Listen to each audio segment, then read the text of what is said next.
I worked with another fitness owner in the Chicago area, and I'm sitting there as is. I'm just watching the as is, how things are going, and I see people leaving, right? And I'm going, I know when Gail works out, she goes and gets like a health smoothie thing, right? Whatever they're called, health smoothie. You're in the business, is that right? A health smoothie, a shake thing, yeah. Go get a green drink or something with all that good stuff in it. And I'm sitting there watching, I'm just doing tick marks, how many people leave. I'm like, I think I got it. So I went back to the office, I created a half sheet of paper, something like this. It had 3 questions on it. First question was, after you leave here, do you go get a health, I use the official name, I'll just say health drink. Do you go get a health drink? 2 boxes, yes, no. Am I getting mad here or am I getting data at this point? I'm getting data. First question, do you go get a health drink? Yes, no. Second question, if answer yes, what kind of health drink do you get? And what's the approximate cost? I get a upside down smoothie, chocolate, peanut butter, blah, blah, blah, blah, $7. $7. Okay. Third question, most important, yes, no. If we offered number 2's drink here, would you be open to getting it here instead of driving down the street? Everybody see where I'm going here? So what starts happening is people are leaving. I'm saying, hey, excuse me, did you enjoy your workout? Yeah. And I'm in like kind of street clothes, right? So I'm not like dressed up in a suit or anything. I said, would you do me a favor? Can you just fill this out real quick? Oh yeah. Got 50 of them in a 4-hour period, right? So anybody want to take a guess on what the number said? First question, do you get a health drink thing after you leave here? What % of the people do you think did? Somebody do the math for me here, because I need somebody to write these down. So 50 people gave me the form. What % said they get a drink? 60. It was 60%. So 60%, right? Second question, what was the average price they paid for a smoothie thing? About $7. See here? Third question, if we offered it here, what was that percentage? Yes or no? Would they buy it here? 90%. Because like going to find a place to park, and most of those places don't have a drive-through, so it's like the convenience factor, right? So 90%.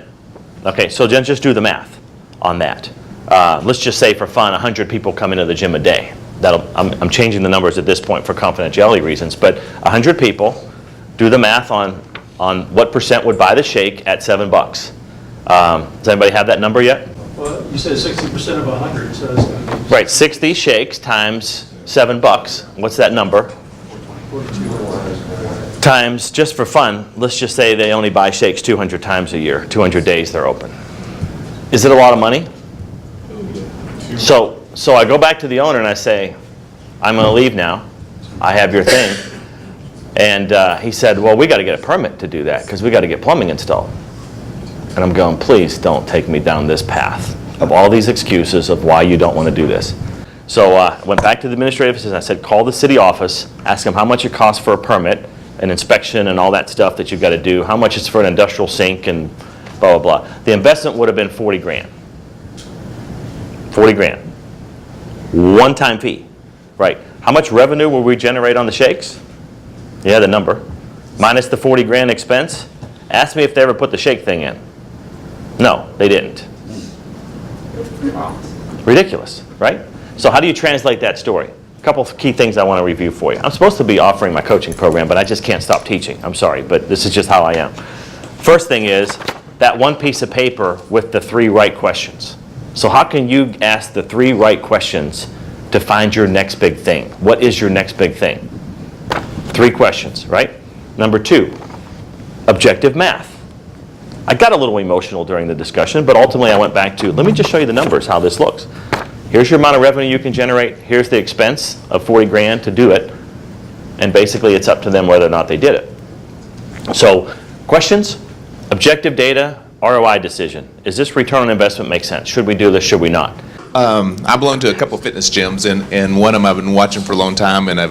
Anyway, so they spent $2 million refurbishing this gym, and it's 33,000 square feet. It's around the corner from my house. It's in Westlake, Texas, by Trophy Club. It's the most wealthiest area in the United States for a little village or a population. So he's got this area for a juice bar. And it's got plumbing. Come on up here It's with got me. tile.